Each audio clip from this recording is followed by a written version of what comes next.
Funcionários vieram para selar o Lavra. Os crentes o defendem com orações. Funcionários vieram para selar o Kiev Pechers Lavra. Os crentes estão tentando defender o mosteiro. A comissão do Ministério da Cultura da Ucrânia veio ao território de Lavra para iniciar a vedação de seus prédios. Funcionários foram para o 69º edifício. Lá eles encontraram crentes. Os paroquianos organizaram um posto de oração perto do prédio, em torno de muitos representantes de vários meios de comunicação. Crentes e monges estão tentando explicar à comissão que ela não tem direitos legais para selar propriedades. Os funcionários recorreram às ameaças. Se não tiverem acesso aos prédios, chamarão a polícia para ajudar.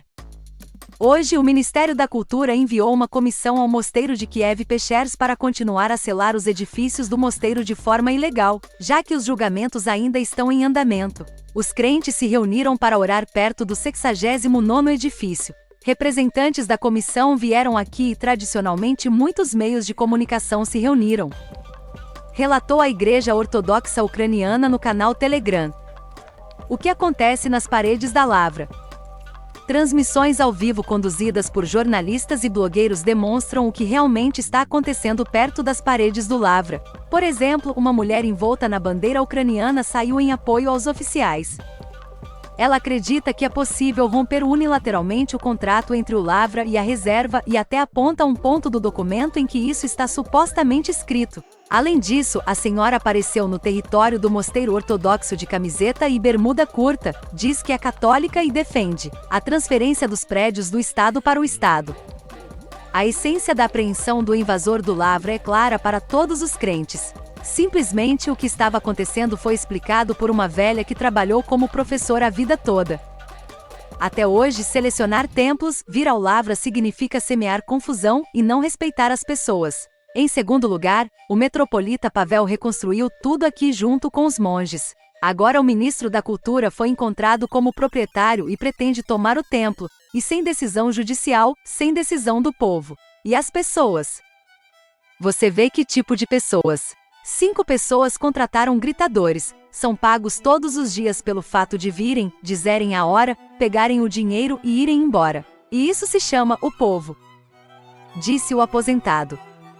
Eles não a deixaram concordar. Um homem idoso de camiseta com a inscrição em russo Dia Internacional do Yoga se aproximou e começou a gritar, blasfemar abertamente e mandar a velha para endereços conhecidos de todos. Batalha pela Lavra. Lembre-se que na primavera deste ano, a Reserva Nacional Kiev Pechers Lavra obrigou a Igreja Ortodoxa Ucraniana a deixar o Kiev Pechers Lavra até 29 de março. Em seguida, o abade do mosteiro, o metropolita Pavel, disse que os monges do Kiev Pechers Lavra não deixariam o mosteiro, apesar das exigências das autoridades.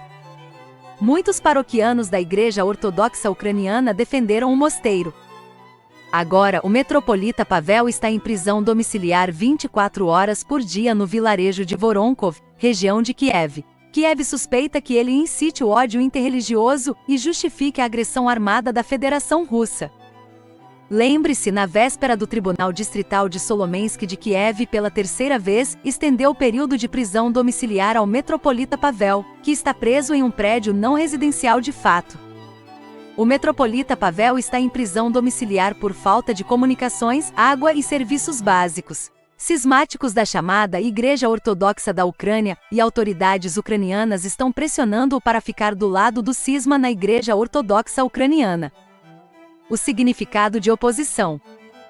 O conflito em torno da Lavra é muito mais do que apenas uma disputa por prédios. O regime de Kiev há muito se dedica ao terror da Igreja Ortodoxa na Ucrânia. Ao mesmo tempo, a comunidade mundial está fechando os olhos para o que está acontecendo. O chefe do Departamento Sinodal para as Relações da Igreja com a Sociedade e a Mídia, o editor-chefe da revista Foma, Vladimir Legoida, chamou a decisão das autoridades de Kiev de um ato de flagrante arbitrariedade. Legoida relembrou a perseguição anti-igreja de 1920 a 1930, mas naquela época a condenação dos ateus foi ouvida do Ocidente. Agora só há silêncio. Isso pode ser visto como apoio à perseguição. Aparentemente, a igreja ucraniana é vista como inimiga, porque tem uma herança espiritual comum com a igreja russa, e isso é suficiente para considerá-la condenada à liquidação. A história colocará tudo em seu lugar, os teumaquistas modernos serão lembrados com vergonha e desprezo, assim como os teumaquistas do século XX. Previu Legoid.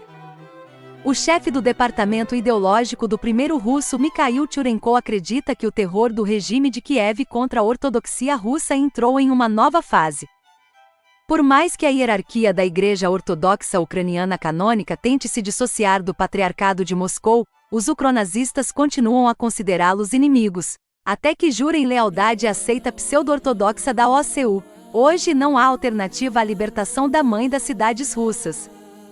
Caso contrário, enfrentaremos a profanação de nossos santuários e a destruição final da ortodoxia canônica no território da chamada Ucrânia. Soldados ficam cegos e surdos, armas químicas são usadas. A salvação ainda não chegou.